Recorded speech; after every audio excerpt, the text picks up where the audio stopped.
রাজনৈতিক সংশ্লিষ্টতা নিয়ে নিজেদের অবস্থান স্পষ্ট করলেন উপদেষ্টা আসিফ মাহমুদ। সন্ধ্যায় সামাজিক যোগাযোগ মাধ্যম ফেসবুকে এ সংক্রান্ত একটি পোস্ট করেন তিনি। আসিফ লেখেন, বর্তমানে আমার কোনো রাজনৈতিক সংশ্লিষ্টতা নেই।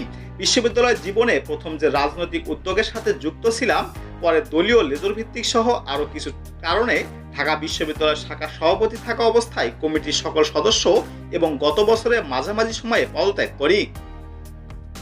তবে এখন এটি একটা বিষয় স্পষ্ট করা প্রয়োজন হয়ে পড়েছে। বর্তমানে আমার কোনো রাজনৈতিক সংশ্লিষ্টতা নেই। বিশ্ববিদ্যালয় জীবনে আমি শুধু ছাত্র অধিকার পরিষদের সাথেই যুক্ত ছিলাম। যদিও এসব বিষয় সামনে আনতে চাইনি, তবে অনেক জায়গায় বিভ্রান্ত সৃষ্টি হয় স্পষ্ট করার প্রয়োজন অনুভূত হলো। এখন জাতীয় ঐক্য ধরে রেখে সংস্কার ও পুনর্গঠনই অন্যতম লক্ষ্য। 2024 সালে কোটা সংস্কার আন্দোলনে আসিফ সামনে থেকে নেতৃত্ব দেন এবং গুরুত্বপূর্ণ ভূমিকা পালন করেন। শিক্ষার্থীরা হত্যা ও বিনা বিচারে আন্দোলনকারীদের নির্যাতনের জন্য অতি মানবীয় ভূমিকা পালন করেন তিনি এবং তার সংগঠন বৈষম্য বিরোধী ছাত্র আন্দোলন।